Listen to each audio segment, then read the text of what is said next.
Goeiemôre broers en susters en ook hartlik welkom aan alle besoekers wat vanmôre saam met ons is. Van die kerkraad af net 'n paar afkondigings. Ons kollekte onder die diens is vir ons diakonale kas en by die deure vir ons Bolandse bedieningsfonds. Die res van die week se verrigtinge met Bybelstudies en die fotoklub sal ons later die week soms so op die groepe bespreek. Maar ek dink dit is net gepas om eerstens vir almal wat vanmôre hier is, baie van die gesigte was gister ook al. Baie dankie aan almal wat gister se fees 'n groot sukses en baie gesellig gemaak het. Dit was lekker om vanoggend in die kerk in te kom en te hoor hoe gons dit eintlik. Ons is so min.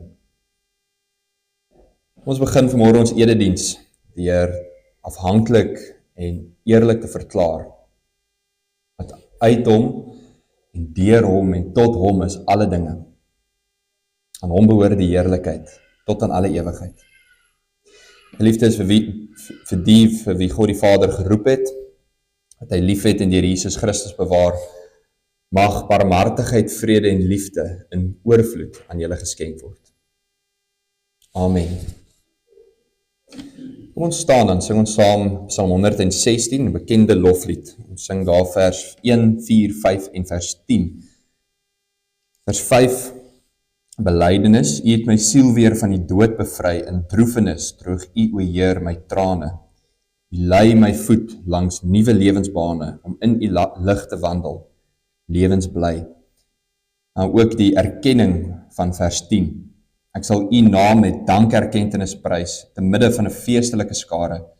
Jerusalem, ek hoor om jou altare die lofgeluid, wat tot Gods eer verrys. Kom ons staan dan. Loof ons die Heer met Psalm 116, vers 1, 4, 5 en vers 10.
Ons bely ons geloof saam in die woorde van die apostoliese geloofsbelydenis.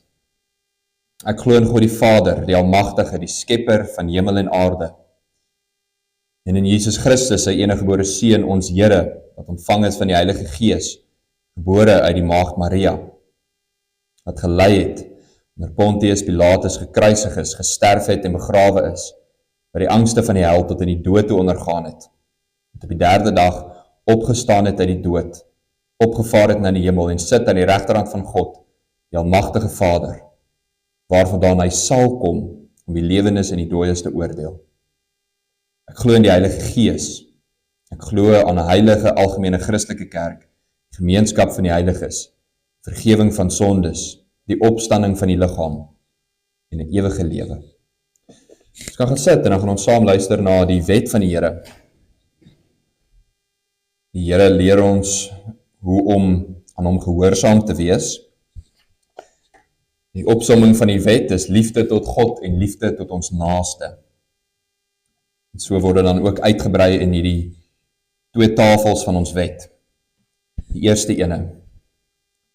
Toe het God al hierdie gebooie aangekondig. Ek is die Here jou God wat jou uit Egipte, uit die plek van slawerny bevry het. Jy mag naas my geen ander gode hê nie. Jy mag nie vir jou beeld of enige afbeelding maak van wat in die hemel daarbo, of op die aarde hieronder, of in die water onder die aarde is nie. Jy mag hulle nie vereer of dien nie, want ek, die Here jou God, hy is onverdeelde trou aan my. Ek reken kinders die sondes van hulle vaders toe, selfs tot in die 3de en 4de geslag van die wat my haat.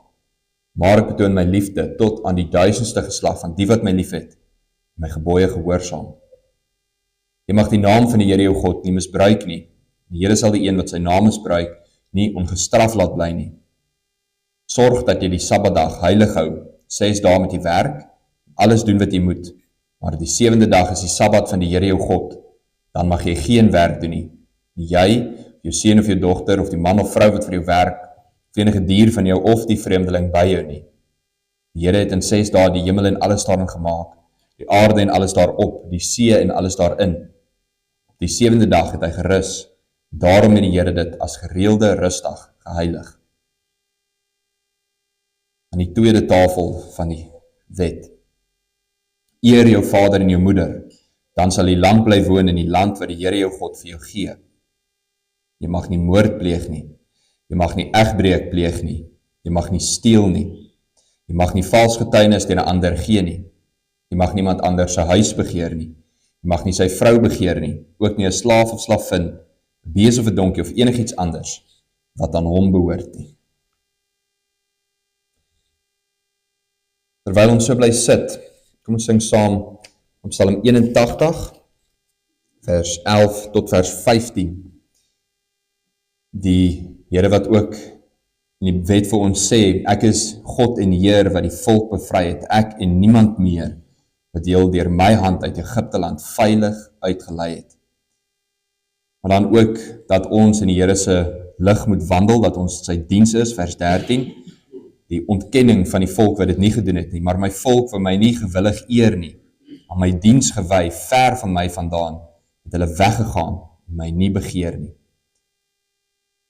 Daarom ook ons pleit, ons smeek, ag, as U ons maar net sal vergewe. Terwyl ons so bly sit, Psalm 81, vers 11 tot vers 15, en daarna bid ons saam.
Kom ons bid saam. Ons barmhartige hemelse Vader, Here, soos die psalmdigter van Psalm 81 ook ons nou laat sing het, so bely ons ook met eerlike en opregte harte voor U. Here, ons is so geneig om van die spoor af te wandel. So gereeld val ons in sonde, so gereeld oortree ons die wet, so gereeld volg ons eie sinne en ons begeertes, in plaas daarvan om te luister na wat U raad is. In plaas daarvan wat ons gehoorsaam is ons ongehoorsaam. En Here, so bring ons die verderf vir onsself. So lei ons onsself in ons eie spore wat dikwels lei tot plekke van seer kry. Dalk tot tydelike genot, maar uiteindelik tot die ewige verderf. En daarom kom ons na U toe, Here, nie as mense wat ons eie verlossing kan bewerk nie as mense wat hier is omdat ons waardig of heilig genoeg is nie, want ons hier voor U kom as sondaars wat nederig ons hoof buig voor die heilige God van hemel en aarde en bely, ons het menigmaal en baie swaar teen die wet misgaan. Nou, ons breek elke wet en ons maak onsself skuldig aan die straf. Daarom kom ons ook, nie uit ons eie krag nie, maar in die naam van ons Here Jesus Christus. Lei ons weer, Here, op die regte spore. Rig ons oë vanmôre op Hom, die begin en die volëinder van ons geloof, want Hy, wat ter wille van die skande van die kruis nie teruggedeins het nie, maar dit vir ons verduur het. Vir ons verduur het, want Hy het geweet wat sy vreugde daarin is, om gehoorsaam te wees aan U. Hy het geweet dat dit ons verlossing sou bewerk. Hy het geweet dat al moes hy ly, het hy ons losgekoop van die sonde en die slawerny. Daarom kom ons na U. Here, ons vra dat U ons sal lei in vandag se erediens, dat U ons ore oop sal maak en ons harte ook gewillig sal maak om nie net die woord te hoor nie, maar toe te pas en uit te leef in ons lewens. Dankie, Here, dat U die groot genade met ons was in hierdie week en in besonder met gister se fees. Is alleen aan U te danke dat daar een verkope was. Is alleen aan U te danke dat ons die gawes en die moontlikheid gehad het om 'n fees soos dit te hou. En ons dankie vir almal wat gewillig en getrou hulle hande werk, hulle tyd, hulle moeite opgeoffer het. Ons dankie, Here, dat U die mense gestuur het wat werk en wat koop. En dat op die ou eind, Here, nie te danke aan ons en ons vermoëns is nie, maar aan U genade. En ons bid ook so, Here, dat U weer herstel sal gee waar ons moeg en uitgeput is, dat U dankbaarheid sal gee, waar dit net reg is om dankbaar te wees vir wat U vir ons gegee het. As dit U wil is, dis ook so met die in ons gemeente wat nie gehelp het nie, nie bygedra het nie, die moeite gedoen het om 'n WhatsApp aan te stuur, of 'n boodskap te lees, of enigstens hulle gawes aan te wend nie. Ons is almal besig en Here, tog weet ons dat U die een is wat die gawes vir ons gee, wat ons moet aanwend vir U koninkryk, en help ons om ook dit te doen. Help ons om mekaar aan te spoor, aan te moedig, en blymoedig te vra om weer eens ons gawes te gebruik. En so hoor dit ook. En Here, maak ons ook nederig in die besef dat U ons elkeen gebruik waar U ons geplaas het. Help ons om so ook 'n verskil te maak daar waar U ons geplaas het. Gewe al ons sondes. En wees met ons in hierdie erediens. Wees ook so met die van ons gemeente wat siek is, wat swaar kry weens ouderdom, eensaamheid, en die swaar kry van die lewe wat hulle onderkry. Help ons om ook in liefde uit te reik na hulle toe, soos U in die wet vir ons vra. Liefde vir ons naaste. Wat meer is daar? Wees ook so met die kerk wêreldwyd. Kerk in vervolgde plekke. 'n Kerk waar kerk nie lyk soos ons dit vandag ken nie. Waar hulle ondergrond is, waar hulle moet wegkruip in hulle eredienste. Gee ook daar volharding. gee ook uitkoms as dit ewel is. Ons bid dit alles in die naam van ons Here Jesus Christus. Amen. Ons lees saam uit die woord van die Here. Ons lees saam uit Matteus 25. Ek lees vir ons uit die 2020 vertaling. Matteus 25 vanaf vers 14 tot vers 30, die gelykenis van die muntstukke, of die gelykenis van die talente.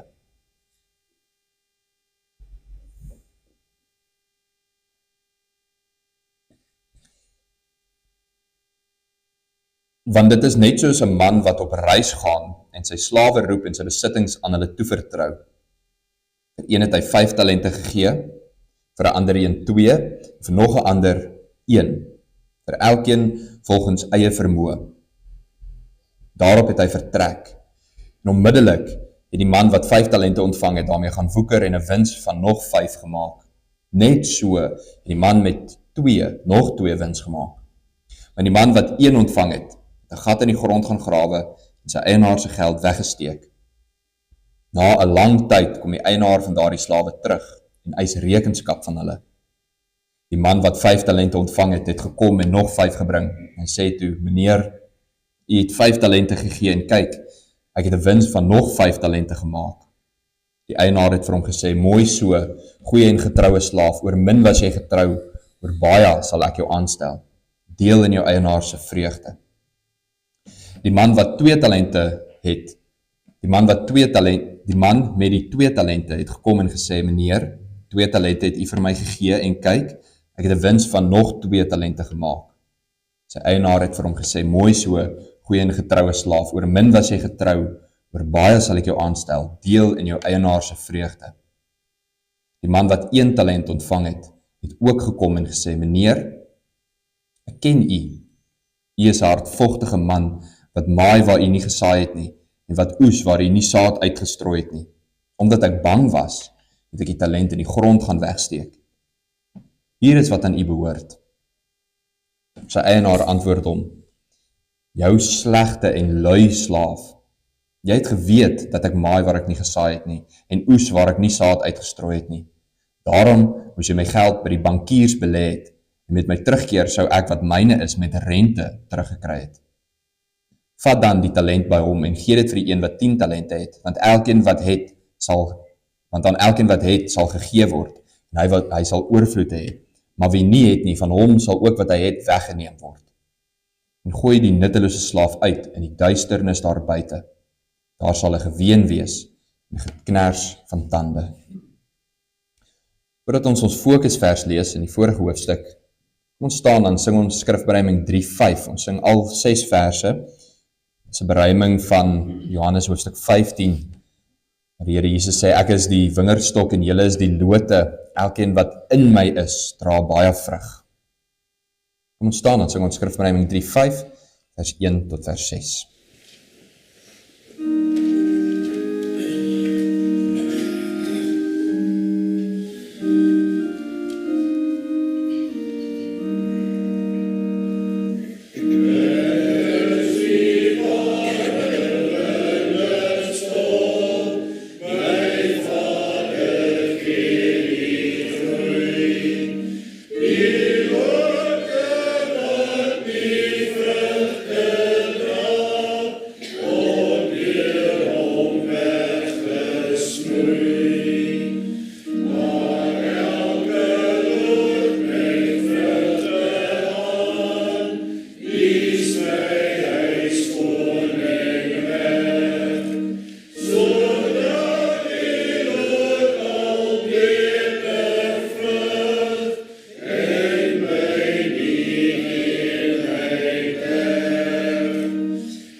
Ons fokusvers kom uit die vorige hoofstuk, Matteus 24, waar die Here Jesus 'n soortgelyke gelykenis vertel.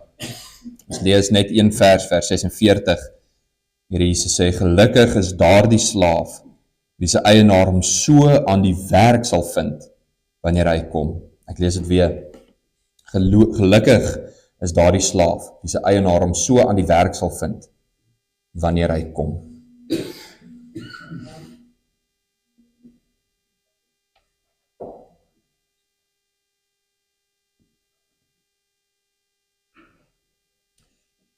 Liefdes in ons Here Jesus Christus. In Handelinge lees ons van Paulus se tweede sendingsreis. En baie kort in hierdie sendingsreis kom hulle by Filippi aan, stad in Griekeland. En daardie stad het hulle gearbei en gewerk en in 'n baie kort tydjie het hulle eintlik baie sukses behaal. Ons lees van die bekering van Lydia, die purperverkoopster, 'n ywerige vrou, en daarna ook van die bekering van die tronkbewaarder. Maar weens die vervolging in die stad, soos in baie van die ander stede, moes Paulus hulle vinnig wegvlug en kon hulle nie lank by die gemeente gebly het nie. Daarom is die gemeente eintlik aangegaan het op hulle eie. En in sy afwesigheid skryf Paulus vir hulle 'n brief. En alhoewel hy net 'n kort tydjie by die gemeente was, roep hy hierdie pragtige herinnering. Hy sê vir hulle, my geliefdes, julle was altyd gehoorsaam wanneer ek by julle was. Hoe mooi is dit nie? 'n Lofprysing van die apostel Paulus. Julle was altyd so gehoorsaam. Dan skryf hy verder vir hulle en sê, maar, nou dat ek nie meer daar is nie, moet julle des te meer gehoorsaam wees.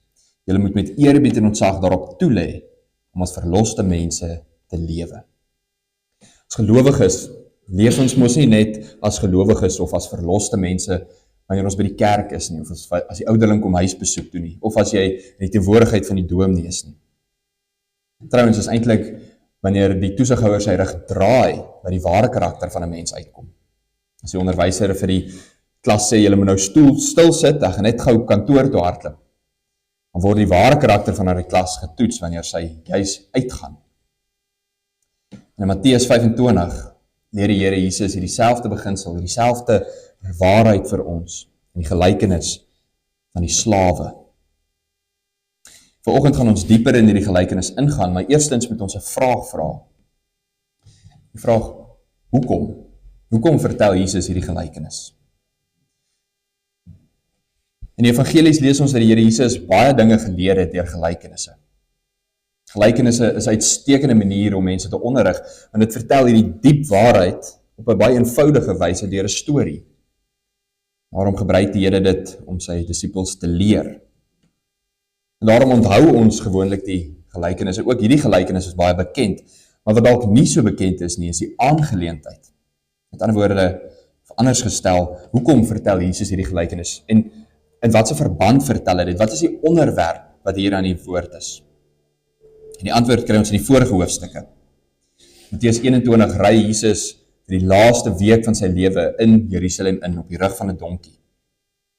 Hy weet dat hy min tyd oor het. Die kruis wag vir hom. Hy moet gaan betaal vir die sonde van die mensdom. Daarom in hierdie kort tydjie wil hy graag vir sy disippels leer, dat hy nie net heen gaan na sy Vader toe nie, maar dat hy ook weer gaan terugkom. Met sy kruis, sy lyding en die hemelvaart in gedagte, wag hy dan vir die regte geleentheid om sy disippels te leer. Op 'n dag toe hy die tempelterrein verlaat, kom die disippels na hom toe en kyk na die groot tempel, die tempelterrein, en vra hulle vir die Here Jesus, Here, wat gaan aan met hierdie tempelgeboue? En juist dan gryp die Here die geleentheid aan om hulle te leer in die toekoms. Hierdie hoofstukke, Matteus 24 en 25, praat die Here met baie ryk taal en verskeie gelykenisse wat vir ons baie keer moeilik is, maar daar is 'n paar dinge wat baie duidelik is. Eerstens, die Here sê, hy gaan nou weg, terug na sy Vader toe, maar hy gaan ook weer terugkom. Hierdie is iets waaroor ons geen twyfel het nie. Die seun van die mens sal op die wolke van die hemel af terugdaal om te oordeel oor die lewendes en die dooies. Hy gaan weg, maar hy kom weer terug om rekenskap van ons elkeen te eis. Tweedens, Die Here Jesus leer dat niemand weet wanneer hy gaan terugkom nie. Dat niemand weet wanneer hy gaan terugkom nie. Dis soos wanneer die reënwolke bymekaar pak en dan skielik slaan daar die weerligstraal. Dis geen waarskuwing nie, niemand weet wanneer dit gaan kom of wanneer dit gaan gaan nie. Dis soos 'n dief in die nag, sê die Here Jesus. En dan die derde punt. Alhoewel niemand die dag of die tyd ken nie, sê die Here Jesus, julle moet gereed wees. Altyd gereed vir sy terugkoms, wagtend en op die uitkyk na die hemel, die dag wanneer hy terugkom. Met hierdie as agtergrond, die Here gaan terugkom, niemand weet wanneer nie, daarom moet ons gereed wees. Met daardie agtergrond vertel die Here Jesus hierdie gelykenis van die talente. En om dit dus reg te verstaan, moet ons dit in daardie lig sien, die lig van die Here se wederkoms. Maar dan plaas hy vir ons nou die klem op 'n ander aspek. Dit bring ons by ons tweede vraag uit. Wat leer die gelykenis? Die les van die gelykenis kan ons in twee gedagtes saamvat. Eerste een, die taakverdeling. Die Here Jesus vertel 'n verhaal van 'n man wat op reis gaan, maar voordat hy op reis gaan, sê hy vir sy slawe, kom eers bietjie nader. Dan gee hy sy hele huis, alles wat hy het, al sy besighede, alles vertrou hy toe aan sy slawe. En dan 3 van hulle boonop gee hy vir hulle talente. 5 vir die een, 2 vir die ander, en vir 'n derde slaaf 1 talent. Nou talent is nie daardie vermoë wat ons het nie. Dit is eintlik 'n geldeenheid gewees. As 'n geldwaarde was dit ongeveer 6000 denarii. Om dit in konteks te stel, as jy vir die hele dag gewerk het, 'n dagloner, sou hy 1 denarius gekry het. Om dus 1 talent te kry, moes jy vir 6000 dae gewerk het, sonder om enige uitgawes te maak. Maar is eintlik meer akkuraat om te sê dat 'n talent 'n gewigeenheid was. Hulle het dit destyds bepaal met 'n weegskaal, en hulle sou 'n talent aan die een kant gesit het. Aan die ander kant sou 6000 denarius gewees het, of 30 kilogram silwer of goud. Met ander woorde, met hierdie man se vertrek, gee hy alles wat hy het, sy besighede, sy huis, alles, aan sy slawe oor. En hy gee vir hierdie 3 slawe elkeen baie geld. Het mag vir ons dalk vreemd wees dat hy sy slawe in beheer los. Maar dit is omdat ons 'n moderne en 'n verkeerde idee van slawerny het. In die meeste gevalle was slawe geag as deel van die huisgesin, selfs in sommige gevalle bestuurders van die huisgesin. Hulle het al die voordele van die huis geniet, hulle het in baie opsigte dieselfde regte gehad as die vrouens en die kinders in die huis. En baie slawe was ook kundige mense gewees, dis nie dom mense gewees nie. Ons lees in die geskiedenis van rekenmeesters, besigheidsmanne, filosowe, onderwysers, bouers, selfs boere. Slawe het ook dikwels goeie verhoudings oor die algemeen met hulle eienaars gehad. En daarom het meeste mense toe die Romeinse owerheid gesê dat julle nou kan werk om vryheid van julle slawerny te kry, het baie gekies om tog slawe te bly. Tog was jy steeds 'n slaaf. Jy was onderdanig, jy was gehoorsaam, en het jou plig uitgevoer, jy het jou plek geken. Wat dus vir ons tydens hierdie taakverdeling uitstaan, is hierdie man se liefde vir sy slawe. Die man het sy slawe geken. Hy het geweet wat elkeen se vermoëns is, waartoe elkeen in staat is, hulle swakpunte en hulle sterkpunte, en ooreenkomstig het hy vir elkeen 'n talent uitgedeel. Elkeen na eie vermoë. Hy het ook 'n hoë agting van sy slawe gehad. Want om alles net so vir mense toe te vertrou en op reis te gaan, beteken dat jy hulle baie vertrou. Van die vertaling sê, hy het dit alles aan hulle toevertrou. Hy was 'n genadige, vrygewige man gewees. Maar die slawe het ook daardie genade ontvang. Wat 'n voorreg om skielik soveel geld, soveel verantwoordelikheid te hê. Dis daai balans, 'n voorreg, maar 'n reuse verantwoordelikheid. Hulle word aangestel as bestuurders, nie van hulle eie eiendom nie, maar van hulle meester se eiendom. Hulle weet dat hy verwag dat hulle daarmee moet werk en woeker. Hulle slawe, dit is hulle plig. En tot dusver behoort die toepassing van die gelykenis duidelik te wees. Christus gaan terug na sy Vader toe. Hy los ons as sy diensknegte agter in beheer van sy koninkryk. Ons kry elkeen 'n plig. Hy los ons ook nie met leë hande nie. In sy genadigheid, in sy genade en barmhartigheid, gee aan ons elkeen wonderlike gawes. En hoor mooi, aan elkeen van ons. Daar's nie een van ons wat hy oorgeslaan het, wat nie 'n talent het, wat nie 'n gawe het nie, wat nie 'n bydrae kan lewer nie. En net soos met die Here in die gelykenis, is hy wat ons gevorm en ons gemaak het, ken hy ons. Hy weet waartoe ons in staat is, en sommiges gee hy meer, aan ander minder, maar elkeen van ons ontvang. En ons talente verwys nie net na dit wat ons kan doen nie, ons kan hoog spring of vinnig hardloop nie. Dit wys na alles. Ons tyd, ons geld, ons geleenthede wat ons ontvang om die Here te dien, ons wysheid, ons ervaring, alles wat ons het en wat ons is, kry ons immers van die Here. En dit behoort aan hom. Dit moet ons aan hom teruggee. In die Nuwe Testament is hierdie opdrag duidelik. 1 Korintiërs 10 vers 31. Of julle nou eet, of julle nou drink, of wat ook al julle doen, doen dit tot eer van God. Kolossense 3 vers 23. Wat julle ook al doen in woord en in daad, doen dit soos vir die Here Jesus en dank God die Vader deur hom. Christus is 'n genadige en 'n vrygewige Heer. Hy ken ons baie goed en hy gee aan ons. Hy bekragtig ons ook deur sy Gees en daarom is ons in staat om hierdie werk te kan doen. Geliefdes, wat 'n voorreg. Wat 'n voorreg om in diens te wees van die koning van alle konings, die Allerhoogste. Maar wat 'n verantwoordelikheid. Terwyl ons op die Here Jesus wag, verwag hy dat ons arbei. Hy verwag dat ons moet woeker met die gawes wat hy vir ons gegee het. Hy gee aan ons sy koninkryk, die sleutels van sy koninkryk as te ware. Maar dit is sy koninkryk, dit is sy gawes. Ons moet werk tot sy eer. Dit bring ons by die tweede gedagte van die gelykenis. Toe die man nou op reis gegaan het, sien ons hoe elke slaaf hulle taak vervul het. Die eerste slaaf was baie duidelik 'n bevoegde man gewees. Hy ontvang 5 talente. En dit is 'n enorme bedrag geld. Maar die tweede slaaf ontvang 2 talente, wat ook 'n groot bedrag is. Nou is baie duidelik in die taakverdeling dat die eerste een baie meer geld en verantwoordelikheid ontvang as die tweede een. Hy ontvang meer as 2 keer as wat die tweede slaaf ontvang. Tog is dit opvallend dat hulle take eenders vervul het. Die 2020 vertaling stel dit so pragtig in vers 15 en 17. Dit sê daarop het die man vertrek. Dan begin die volgende vers. Onmiddellik het die man wat die 5 talente ontvang het, daarmee gaan woeker en 'n wins van nog 5 gemaak. En dan sê dit, net so het die man met die 2 nog 2 wins gemaak. Onmiddellik, dit neem die heel eerste plek in daai sin in. Onmiddellik, die stof het nog eers gaan lê toe die Here weg is nie, toe daai man al uitgegaan en besigheid gaan doen.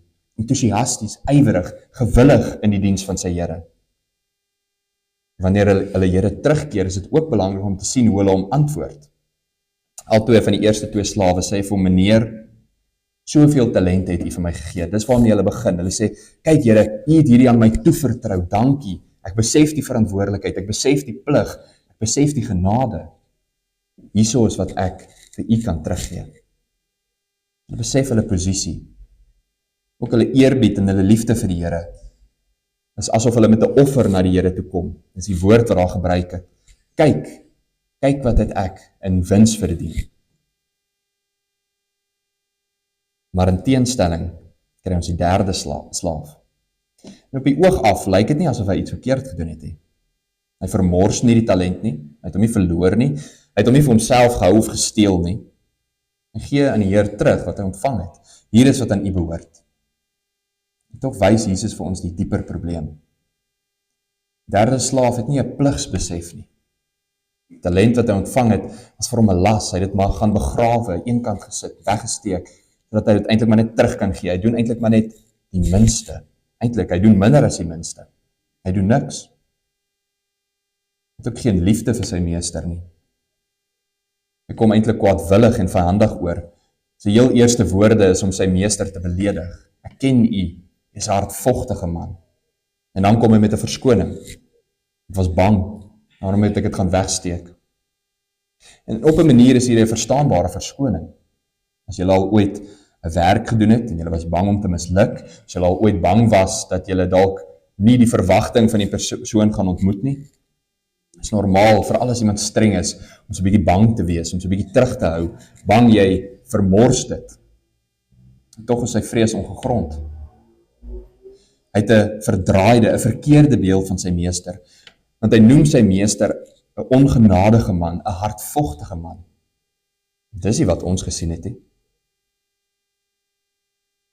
Daarom besluit hy maar om die veilige pad te vat. Wat 'n ironie. En sy veilige keuse, sy keuse om nie 'n verlies te ly nie, sy keuse om niks te doen nie, is eintlik erger gewees.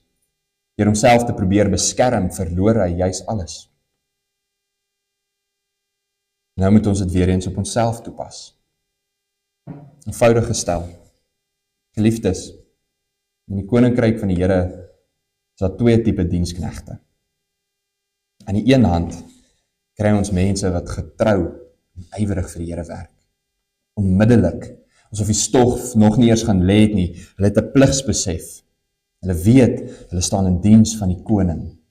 As gelowiges wat dankbaar is, getrou hulle gawes aanwend, wat werk vir die koning, wat hom liefhet en hom eerbiedig is.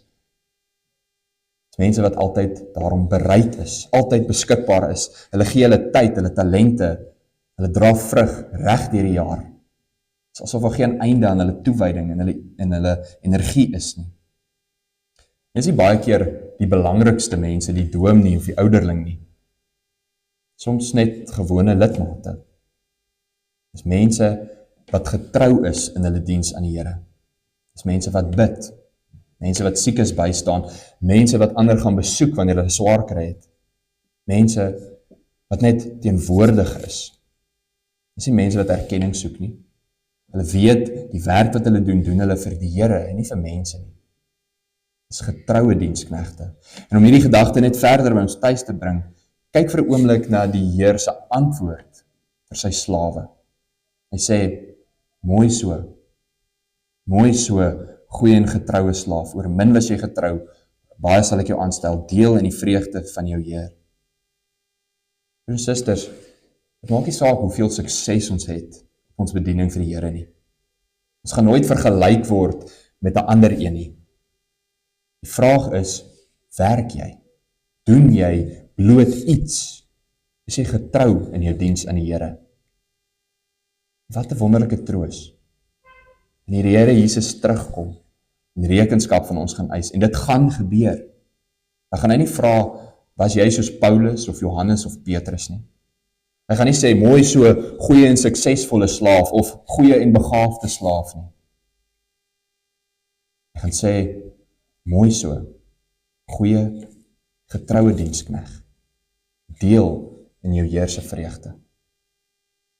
Daarom, dankie vir al die getroue diensknegte.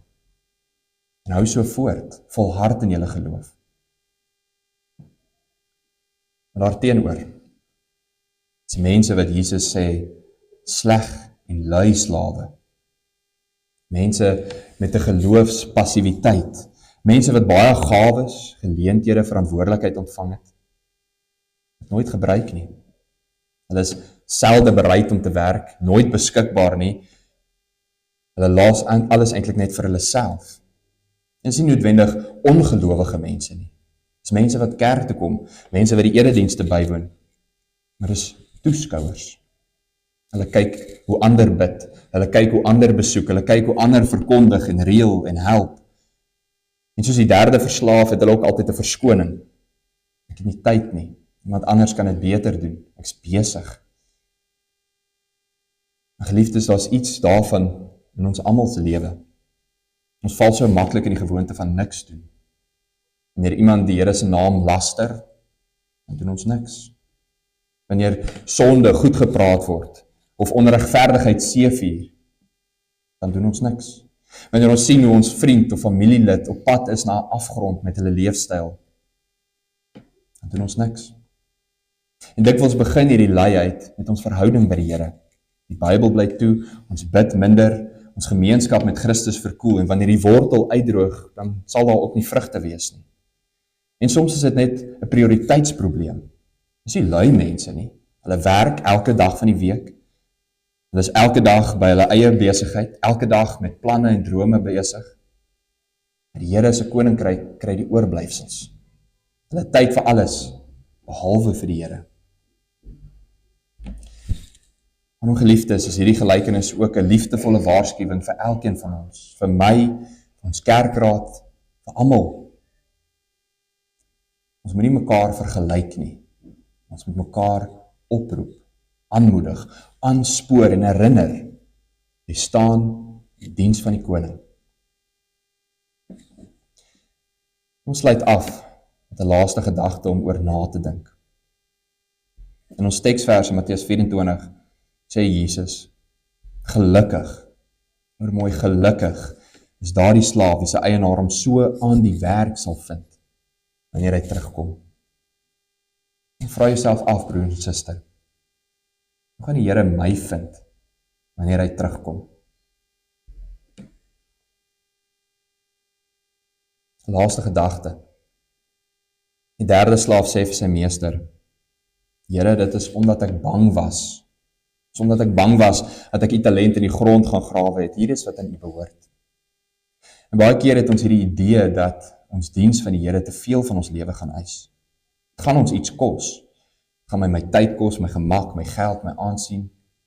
In sommige lande en in sommige gevalle selfs ons lewe. En daarom doen ons eerder niks, want ons is bang. Geliefdes, wanneer ons iemand waarlik lief het, dan meet ons nie wat dit ons gaan kos nie. Die liefde waag. Die liefde is bereid om te gee. So roep die Here Jesus ons om homself volkome aan hom te gee, soos hy homself volkome aan ons gegee het. Dan kos dit ons ook alles. Onthou die woorde van die Here. Wees standvastig en onwrikbaar en wy julle ten volle aan die werk van die Here, omdat julle weet dat julle arbeid in die Here nie te vergeefs is nie. Geliefdes, hoe gaan die Here jou vind wanneer hy terugkom? Amen. Kom ons bid saam. Here, wees ons sondaars tog genadig. Wees ons in ons swakheid tog naby. U sê vir ons in Spreuke, die luiaard gaan kyk na die muur. En so 'n dag wat ons 'n muur sien wat hy nie besig is om te werk nie. Want hy is 'n muur. Hy moet werk. Hy dra by tot die groter geheel van die muur. Hy dra by tot die nes. En as hy nie werk nie, dan word hy uitgeskop. En so waarsku ons ook. Maar daar is nie plek vir sleg en lui slawe in die koninkryk nie. Ons is U diensknegte, o Here. Ons moet werk, ons moet arbei, en des te meer naarmate ons daardie dag van die wederkoms sien naderkom. Staan ons tog ons swakheid by. Skenk ons die genade deur die Gees, dat ons nie net die gawes wat ons ontvang het, sal begrawe nie, maar sal woeker daarmee. Dat ons by die terugkom van ons koning en ons Heer sal sê, Here, hier is die gawes wat U aan ons toevertrou het. Ek het daarmee gewoeker, tot eer van die naam. Amen.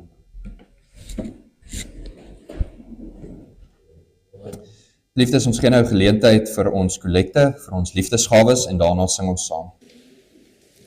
Liefdes, kom ons sing ten slotte saam Skrifpsalm 14:1, maar net voor dit lees ek vir ons 'n kort deeltjie uit ons katekismes.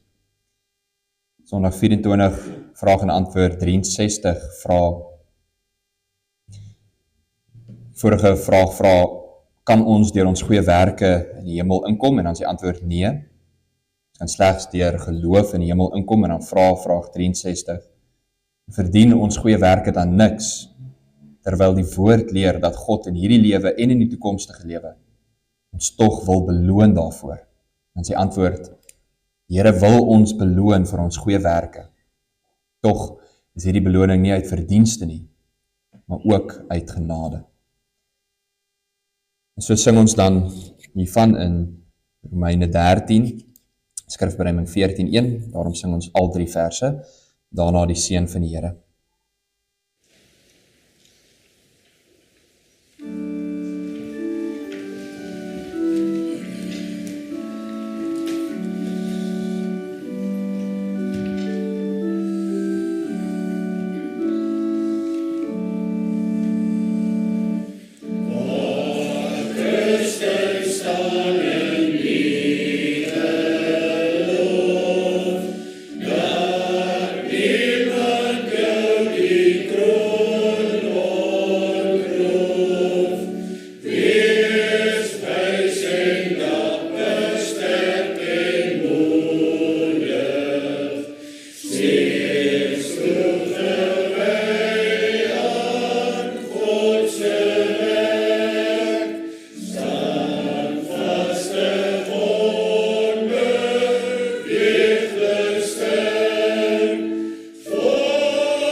Geliefdes, ontvang die seën van die Here en gaan so uit in sy vrede.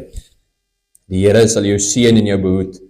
Die Here sal sy aangesig oor jou laat skyn en jou genadig wees. Die Here sal sy aangesig oor jou verhef en aan jou sy vrede gee. Amen.